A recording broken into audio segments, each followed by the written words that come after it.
Saludos a todos los amigos, hermanos, católicos y adventistas, y a todos los amigos de otras religiones protestantes, ya sean católicos, ya sean pentecostales, lo que sea. El tema que hoy lo voy a tratar, ya yo lo subí en Facebook, pero hermanos, aquí tengo nuevas revelaciones. Así que por favor presten atención a las palabras que yo voy aquí a pronunciar, porque el tema es tan importante que, hermanos, no quiero repetirlos. Así que no quiero repetir las cosas, así que presten atención, agudicen su sentido, porque el tema que les presento es un tema único, es como dicen, sui generis, único en su género. Nunca yo había escuchado esto, así que es algo extraordinario. Tengo conmigo una Biblia extraordinaria, Biblia de Jerusalén, de la cual voy a hablar en detalle. Tengo el libro Las dos Babilonias, o la adoración papal del reverendo Alexander Hislop, un clásico. Este es un clásico de la literatura, del cual yo he hecho una traducción en español del tema que nos ocupa. Y tengo El deseado de todas las gentes, un libro muy conocido por los adventistas y que, por supuesto, es un clásico también, del cual voy a leer, especialmente aquellos que lo tengan. Vayan al capítulo 86, id y hacer discípulos a todas las naciones, basado en Mateo 28, 19. Así que básicamente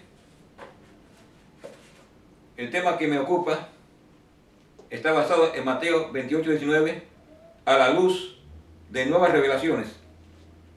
Así que, hermanos católicos y adventistas por igual, metodistas, pentecostales, no importa la religión, porque es un tema universal. Mateo 28, 19, se cree que hay una fórmula. Pero vamos a ver lo que dice acá. Tengo conmigo el Webster College Dictionary. Cuando estaba estudiando en college, la maestra nos recomendó este diccionario, que es etimológico, enciclopédico.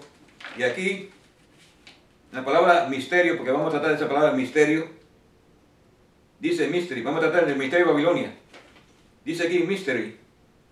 Mystery viene del griego mysterion, de mistos, guardar silencio, de griego misein, cerrar los ojos o los labios. Una religión, una verdad religiosa que nadie puede conocerla únicamente por revelación y que nunca es completamente entendida. También está mistagogo.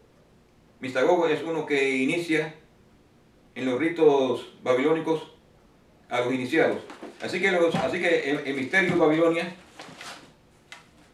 lo podemos leer, hablan conmigo en Apocalipsis 17, 5, porque este es el tema que vamos a tratar, aunque no exactamente, pero tiene que ver relación con esto. ¿Qué dice Apocalipsis 17, capítulo 17, verso 5? Y en su frente, el nombre de la mujer, ¿no? Una mujer que Juan vio, una mujer en visión. Dice, en su frente un nombre escrito, misterio, Babilonia la Grande, la madre de las prostitutas, del griego forné, la madre de las prostitutas y de las abominaciones de toda la tierra. Es interesante eso, porque justamente el reverendo Alexander Hislop escribió un libro, Las dos Babilonias, o la adoración papal. Así que agucen su sentido. Dos Babilonias. ¿Hay dos Babilonias? Vamos a demostrar que sí. Yo hice una traducción acá, en español. Misterio de la Gran Babilonia. Dice, la prueba principal del carácter babilónico de la adoración papal, el primer punto al cual yo solicito la atención del lector es el carácter de misterio, que es inherente a ambos sistemas de la Roma moderna como de la antigua Roma. El gigantesco sistema de corrupción moral e idolatría descrito en este pasaje, bajo el símbolo de esa mujer con una copa llena de oro, Apocalipsis 17:4, haciendo que todas las naciones beban o se emborrachen con el vino de su fornicación, es llamado por Dios misterio Babilonia la Grande. Este es el misterio de iniquidad, descrito por Pablo, lo pueden buscar en 2 de Tesalonicenses capítulo 2, verso 7, y que ningún hombre sincero que haya examinado cuidadosamente este tema dudará que tiene su contraparte en la Iglesia de Roma. Ahora, como el sistema aquí descrito se caracteriza igualmente por el nombre de misterio, es evidente que ambos pasajes se refieren al mismo sistema. Como la mujer de Apocalipsis tiene en su mano una copa de oro, una copa en la cual emborracha a las naciones, de la misma manera fue con la antigua Babilonia. De aquella Babilonia, mientras estaba en su gloria, dijo el Señor, Babilonia era en mi mano una copa de oro que emborrachaba a todo el mundo. Pueden buscarlo en Jeremías capítulo 51, verso 7. Búscalo después cuando tengan tiempo. Dice, ¿por qué esta exacta similitud de lenguaje respecto a los dos sistemas? La conclusión natural seguramente es que una es el tipo de la otra. Beber de las bebidas misteriosas, dice Salvarté, otro investigador, era parte indispensable de quienes formaban o quienes buscaban la iniciación en esos ritos misteriosos de Babilonia. Estas bebidas misteriosas estaban compuestas de vino, miel y harina. De los ingredientes que se confiesan usaban, no hay dudas de que eran de una naturaleza intoxicante.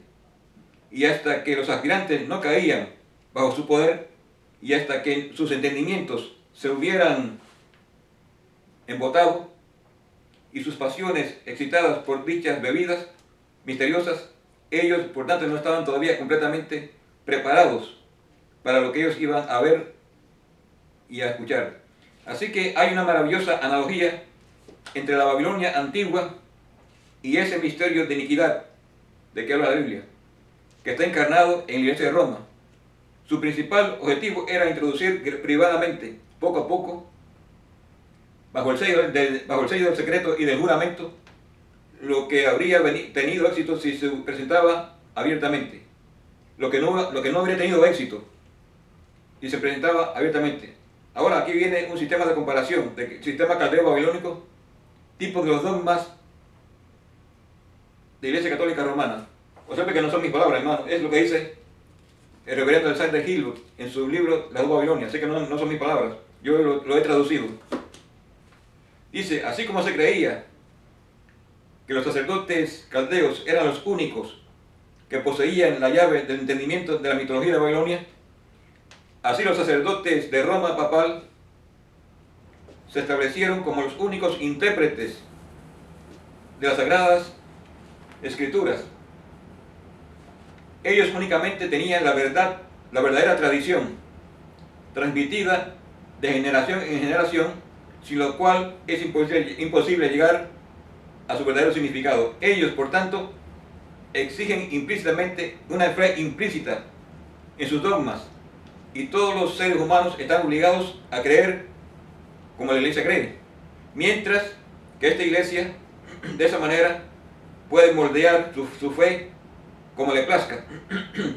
Este mismo principio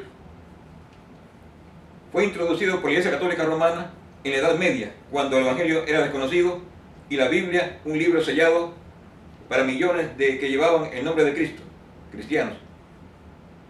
En cada detalle vemos cómo con justicia Roma lleva en su frente el nombre misterio Babilonia la Grande. Ahora aquí el reverendo Alexander Hislop en la página 16 dice aquí, dogmas romano comparado con la antigua Babilonia. La Trinidad en la unidad. La total idolatría de la unidad divina reconocida en Babilonia fue severamente condenada por Jehová, el Dios viviente. Y leemos en Isaías 66:17. Dice, porque Jehová afirma que los que se consagran y purifican para el culto pagano en los jardines, siguiendo a uno que va en medio, los que comen carne de puerco, de rata o de otros animales impuros, serán exterminados de una sola vez, porque yo, Jehová, conozco sus acciones y sus pensamientos. Ahora, en la página 17 del libro dice, en la unidad de un solo Dios de los babilonios había 3 personas, y para representar esa doctrina de la Trinidad, ellos usaban, como el descubrimiento de Layard, un arqueólogo, Layard, prueban el triángulo equilátero. Triángulo equilátero, un triángulo de 3 lados iguales. Precisamente como es bien conocido que la Iglesia romana hoy hace. Así que en ambos casos, tal comparación es muy degradante del Rey Eterno y es completamente adecuada para pervertir las mentes de quienes la contemplan, como si se hubiera o podido haber alguna semejanza entre tal figura del triángulo con Dios. ¿Dios es un triángulo? Bueno, ¿a quién ustedes comparan entonces a Dios? ¿O qué será igual a Él? ¿Un triángulo?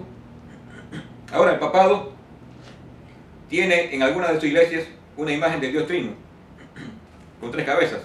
Es decir, ya no hace falta que tenga una iglesia, ya ustedes saben que son 3, los hermanos católicos y los adventistas, metodistas, pentecostales, sabemos, ya ustedes saben que son 3. Ahora, ustedes tal vez no tengan en su mente que hay un triángulo, ustedes no han podido tal vez profundizar ese triángulo, que es un triángulo. Así que el papado usa un triángulo con 3 cabezas en un cuerpo.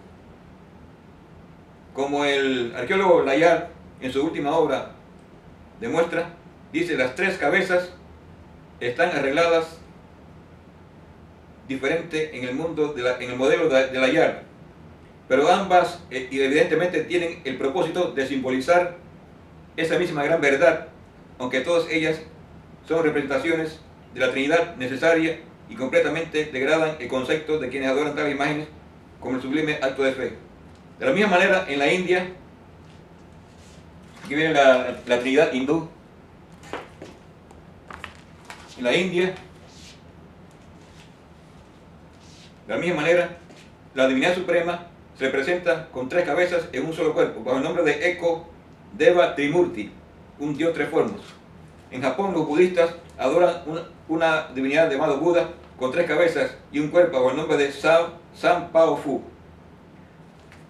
Mientras que esta fue la manera original en la cual la idolatría pagana representaba a Dios triuno, y aunque esta clase de representación sobrevive el tiempo de Sennacherib, un rey asirio, Sennacherib, no obstante, hay evidencia de que en un periodo muy temprano un cambio importante tuvo lugar en la noción babilónica respecto a la divinidad, y de que 3 personas se convirtieron en el Padre Eterno, el Espíritu de Dios encarnado en una madre humana y un Hijo divino, el fruto de tal encarnación. Así que esta es mi introducción. Ahora vamos a usar, como dije, el catecismo de la Iglesia Católica Romana, el último catecismo aprobado por Juan Pablo II y que reproduce todos los acuerdos, decretos del Concilio Vaticano II, que sesionó de 1962 a 65, en el cual concilio asistieron no solamente los católicos, sino asistieron cristianos de todas las denominaciones cristianas. Incluso tuvieron allí 4 delegados adventistas, lo cual yo acá tengo información, y también se menciona que tuvieron representantes de todas las iglesias evangélicas. Acá, en el catecismo, continuando en la trayectoria del misterio, catecismo de la Iglesia Católica, pueden abrirlo ahí no en la página, sino en el artículo 2 34, porque estamos hablando de artículos. Dice, el misterio de la Santísima Trinidad es el misterio central de la fe y de la vida cristiana. Es el misterio de Dios en sí mismo. Es pues la fuente de todos los otros misterios de la fuente de todos los otros misterios de la fe. Es la luz que ilumina.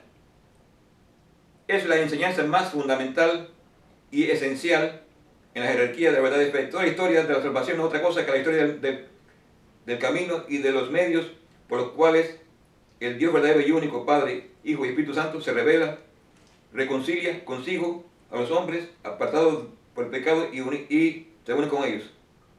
Ahora vamos a la página, por el artículo 2, el artículo 237. La Trinidad es pues un misterio de fe. Observe cómo usa la palabra de todo, para todo misterio. Es el misterio central. Así que vemos cómo todo lo usa misterio, que procede de la Gran Babilonia. En la Biblia no hay misterio, ninguno. Véanlo allí. Si Pablo da misterio, es un misterio revelado, que es el misterio del Evangelio eterno, el cual ha sido revelado desde lo oculto, pues revelado por Cristo. Así que la Biblia no es misterio. El misterio viene de Babilonia. La Trinidad, por tanto, 237, es un misterio de fe en sentido estricto. Uno de los misterios escondidos en Dios que no pueden ser conocidos si no son revelados desde lo alto.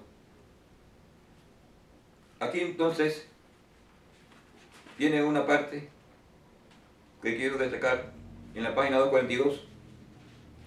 Dice 241 y 242 artículos. Por eso los apóstoles confiesan que Jesús, como el verbo que en principio estaba con Dios, junto a Dios y que era Dios. Hasta ahí estaba bien, ¿no? Juan 1.1, eso es bíblico. Como la imagen de Dios visible, Colosenses 1.15, está bien. Como el resplandor de su gloria y la impronta de su esencia, Hebreos 1.1, está bien. Ahora, en la página 242, observen lo que nota aquí. Después de ellos, después de la Biblia, siguiendo la tradición apostólica, ya estamos en la tradición, la iglesia católica, iglesia con I mayúscula, confiesa en el año 325, en el primer concilio ecuménico de Nicea, que el Hijo es consustancial al Padre, es decir, un solo Dios con Él. Y el segundo concilio ecuménico, reunido en Constantinopla en el año 381, conservó esta expresión en la formulación del credo de Nicea y confesó al Hijo de Dios, al Hijo único de Dios, engendrado del Padre, ante que todas las cosas, siglos, luz de luz, Dios verdadero, engendrado, no creado. Así que vamos a hacer aquí un paréntesis. Ya ustedes vieron que ellos citan la verdad bíblica, la cual sostenemos acá los cristianos, no católicos. Pero los católicos tienen la tradición, a diferencia de nosotros, los cristianos, que tenemos la Biblia, y la tradición no es muy reconocida. Bueno, permítanme decirles, ya lo verán, cómo poco a poco incluso los adventistas, del cual yo estoy bastante bien informado, están siguiendo ya la tradición en el credo, porque estamos hablando del credo, y vamos a ver cómo los adventistas ya han reconocido la tradición como parte integral, como parte inherente de su sistema de creencias doctrinales. Así que vemos que para distinguir hay una diferencia entre lo que es la expresión bíblica expresada por los apóstoles y estampada en lo que se llama el Nuevo Testamento, y la tradición apostólica, la cual fue, como dice acá, siguiendo la tradición, la iglesia confesó en los concilios, y aquí se menciona específicamente dos concilios que son los más importantes para la Iglesia Católica: el concilio de Nicea 325 y el concilio de Constantinopla en el año 381. ¿Por qué son importantes estos concilios? Porque en ellos ya se consuma, se formula. Usted ve la palabra formular. ¿Eso es bíblico? Lea conmigo el verso el texto de segunda de Pedro, capítulo 1, versos 20 y 21. Dice, entendiendo esto primero, que la profecía de Escritura no es de particular interpretación, porque la profecía no fue traída en tiempos antiguos por voluntad humana, sino fue creada, inventada, no fue formulada, sino que los santos hombres de Dios, hablando siendo inspirados del Espíritu Santo. Así que todo lo que tenemos acá, no hay duda, incluso los católicos lo reconocen, es inspirado del Espíritu Santo. Es decir, los hombres no tuvieron que hacer ningún trabajo de concentración mental, de un estudio, sino que vino de ahí la revelación del Espíritu Santo y así se reveló. Pero ¿qué pasa con la Trinidad? Dice acá, y lo leo, la Trinidad es formulada. Interesante, ¿no? Es una fórmula que es se procesa como en un laboratorio, como se producen las compotas para niños, los Berger, o se procesan los alimentos que se elaboran y se añaden los ingredientes para formar un producto. Así que se procesan, ¿no? Se procesan, y así mismo aquí lo dice, en la página 2, porque esto es, para mí, esto tiene un valor terminario. Dice aquí en la página 251, o el artículo 251, para la formulación, algunos sentidos, no quiero explicar mucho porque si no el tiempo se me va, del nombre de la Trinidad, la Iglesia debió crear una terminología propia con ayuda de nociones de origen filosófico, sustancia, persona, hipóstasis, relación. Al hacer esto, no sometía la fe a una sabiduría humana, sino que daba un sentido nuevo, sorprendente, a estos términos, destinados también a significar en adelante un misterio. No sé cómo para ello todos usan la palabra misterio. Inefable, infinitamente más allá de todo lo que podemos concebir según la medida humana. La Iglesia, artículo 252, utiliza el término sustancia, traducido también como esencia o por naturaleza, para designar al ser divino en su unidad. El término persona o hipóstasis, para designar al Padre, al Hijo y al Espíritu Santo, en su distinción real entre ellos. Y el término relación, para designar el hecho de que su distinción reside en la referencia de cada uno de ellos. Así que aquí tenemos que el Concilio de Nicea se confesó la consubstancialidad del Padre con el Hijo. Observe que fue una apostasía. Porque para definir qué cosa es una esencia o sustancia, según Aristóteles, cuando él murió, él creó una serie de estudios que ya que conocemos a Aristóteles, pero cuando él murió, sus obras fueron asignadas como metafísica. Entre ellas estaba lo que él designaba como la esencia. Una esencia es algo que compenetra a todos los seres y está en y que penetra toda la naturaleza, y por tanto es una fuerza, incluso está dentro de nosotros mismos. Así que esa es una versión pagana de lo que es Dios. Dios no es ninguna fuerza, pero acá ellos elevaron este concepto a una esencia de Dios como que está en todas partes. Panteísmo, en la flora, en la fauna, en el río y dentro de mí mismo, según la interpretación que dan de que soy templo del Espíritu Santo.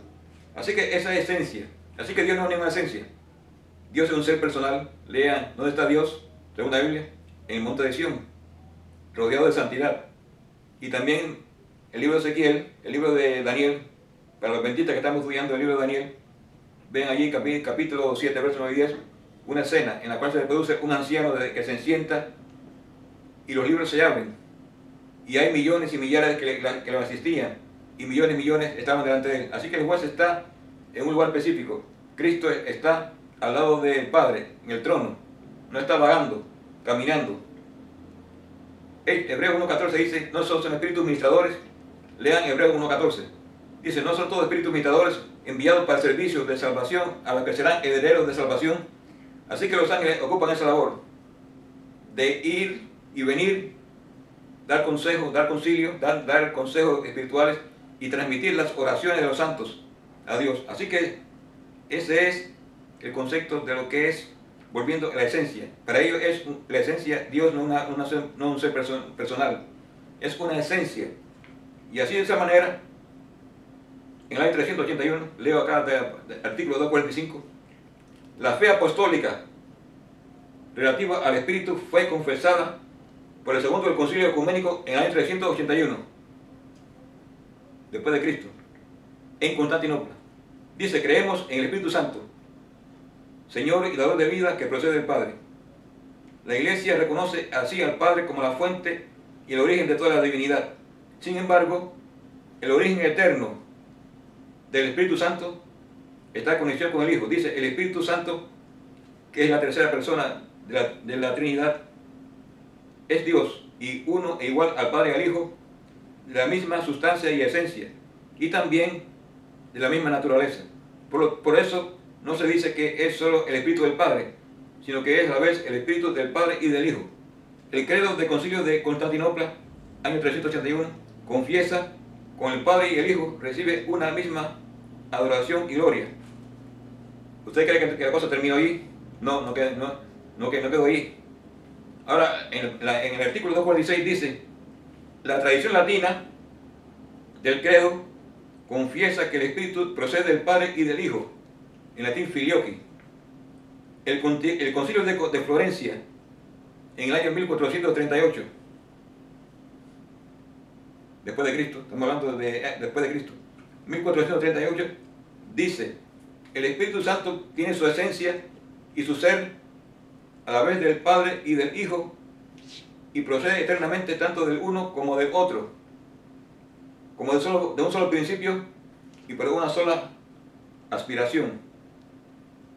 Y porque todo lo que procede y porque todo lo que pertenece al Padre, el Padre lo dio al Hijo único, al engendrarlo, a excepción de su ser de Padre, esta procesión misma del Espíritu Santo a partir del Hijo, este la tiene eternamente de su Padre que lo engendró eternamente.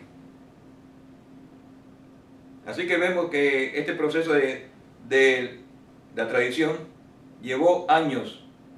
Observen, para los que creen en la Biblia, porque estamos hablando de la tradición. Para los católicos no importa, no hay problema. Es una tradición que se acepta igual que la Biblia, pero para los que aceptamos la Biblia hay problemas. Porque vemos que no tiene base bíblica. Porque eso fue formulado a través de un proceso largo y tedioso, a través de políticas, de maniobras políticas, en la cual estaban puestos los emperadores. Y allí, pues, entonces se consuma, usando términos teológicos y filosóficos, el gran misterio. Observe que es el misterio esencial. Pueden leerlo en el artículo 234. El misterio de la Trinidad, Santísima Trinidad, es el misterio central de la fe y la vida cristiana. Los adventistas tenemos 28 doctrinas, pero vemos como allá se ha introducido la Trinidad en las creencias 2, 3 y 4. Ahí se presenta como muchos creen que la creencia más fundamental de los adventistas es el sábado. No. La creencia más fundamental de los adventistas del séptimo día es la Trinidad. Y aquí tengo el libro, la Trinidad. Creencia de los adventistas del séptimo día. Si analizan, está por encima de, bueno, ponen la Biblia como primer lugar. Pero si ustedes leen la Biblia, ¿de quién procede? De la Trinidad. Para nosotros, los adventistas históricos, y permítanme aclarar este concepto, porque los adventistas históricos no creían en la Trinidad. Los adventistas históricos, que ya lo sabemos que son Ellen G. White, Jaime White, Urias Smith, Wagner Jones, etc. Aquella generación era antitrinitaria, se basaba únicamente en un así se iba y rechazaba la Trinidad. Entonces, ellos no creían en lo que se llama esencia. Para ellos Dios era un ser personal, no una esencia. Con el tiempo se fue introduciendo el concepto de la esencia a partir de los cambios que se han producido en esta iglesia, y hoy por hoy podemos decir que la iglesia adventista, por citar solamente una, sigue la tradición de la iglesia católica. ¿Ok? Eso está completamente documentado No hay que abundar en eso. Todos ustedes lo saben. Ustedes creen en la Trinidad. Ustedes creen que es la doctrina más fundamental. Hasta que en este momento la estamos analizando y vemos, la estamos desmenuzando y vemos cómo ya no es tanto la consagrada. Hay un texto que quiero yo analizar, que es Mateo 28, 19, el cual ustedes conocen, o dicen que conozcan, dicen conocer, pero ustedes lo conocen realmente.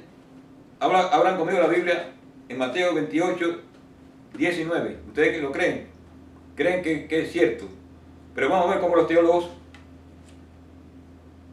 dicen otra cosa.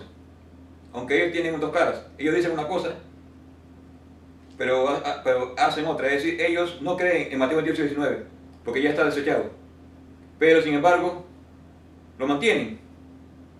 Leemos la lectura oficial que tienen las Biblias. Por tanto, id y doctrinad a todas las gentiles, bautizándolos en el nombre del Padre, del Hijo y del Espíritu Santo. Verso 20. Enseñándoles que guarden todas las cosas que os he mandado, y aquí yo estoy con vosotros todos los días hasta el fin del mundo. Amén. Ahora, hay un problema aquí. Yo tengo conmigo la Biblia de Jerusalén. Biblia de Jerusalén. Observe el símbolo. Déjame aproximarlo acá. Verán que ustedes vieron que es una cruz, como lo que pueden ver aquí, una cruz y un pez. Los que están acostumbrados a los símbolos, ya sabemos que la cruz es un símbolo católico y el pez un símbolo cristiano. Este es el símbolo que tiene justamente la Biblia de Jerusalén. Ahora déjame explicarles por qué. Porque esta Biblia fue creada de acuerdo a los decretos del Concilio Vaticano II. Lo que voy a leer aquí le va a crear a usted un impacto extraordinario. Dice aquí, esta Biblia. Por cierto, esta Biblia la conseguí en una biblioteca, o librería más bien, católica. Cuando entré, ya cuando aquello yo estaba estudiando, no tenía conocimiento de hoy, pero estaba estudiando esto. Veo esta Biblia y digo, ¿qué cosa es esto? Esta Biblia es una maravilla. La encontré allí por apenas $20. La tenían allí, la única Biblia que quedaba. Yo dije, esto es una maravilla. Y allí, veamos lo que dice. Dice claramente, la Biblia nos comunica de modo inmutable la palabra del Dios mismo. La Iglesia la ha venerado, la Iglesia Católica, siempre al igual que el cuerpo mismo del Señor, ya que sobre todo en la liturgia no cesa de tomar de la mesa y de distribuir a los fieles el pan de vida, tanto de la palabra de Dios como del cuerpo de Cristo. Concilio Vaticano II, con Constitución Die Verbum, página 221. Consciente de esto, la Iglesia se esfuerza por llegar a conseguir de día en día un conocimiento más profundo de las Sagradas Escrituras. Y como la palabra de Dios ha de estar a disposición de cada época, esa estoy citando el Concilio Vaticano II, Concilio Constitución Die Verbum, página 23, y como la palabra de Dios ha de estar a disposición de cada época, la Iglesia procura con maternal solicitud que se hagan traducciones aptas y fieles a las diversas lenguas, sobre todo de los textos originales de las Sagradas Escrituras. Dice, todo intento de hacer más accesible esta palabra es un servicio prestado a la Iglesia. Este ideal de servicio ha orientado los esfuerzos e inspirado los criterios de la tradición que hoy ofrecemos a la comunidad de creyentes de habla española. Ahora escuchen lo que dice aquí. Una traducción fiel, una traducción debe ser ante todo fiel. Y aquí subraya la palabra fiel. Es decir, debe reflejar exactamente el pensamiento del autor y todos sus posibles matices.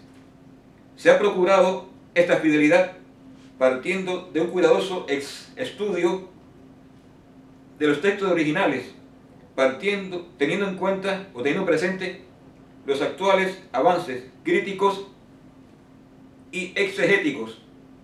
Aquellos que están familiarizados con la exegética y la crítica, ya sabemos que esta Biblia que tengo en mis manos es producto del Concilio Vaticano II y producto de los avances en la crítica y la exegética. Ahora, el texto que nos ocupa de Mateo 28-19 justamente es un texto que tiene relación a esto, un texto revisado de acuerdo a los avances de la crítica y la exegética. Aquí tengo, antes de entrar a leer lo que dice el comentario sobre Mateo 28-19, vamos a ver lo que dice una introducción a los sinópticos. Dice aquí: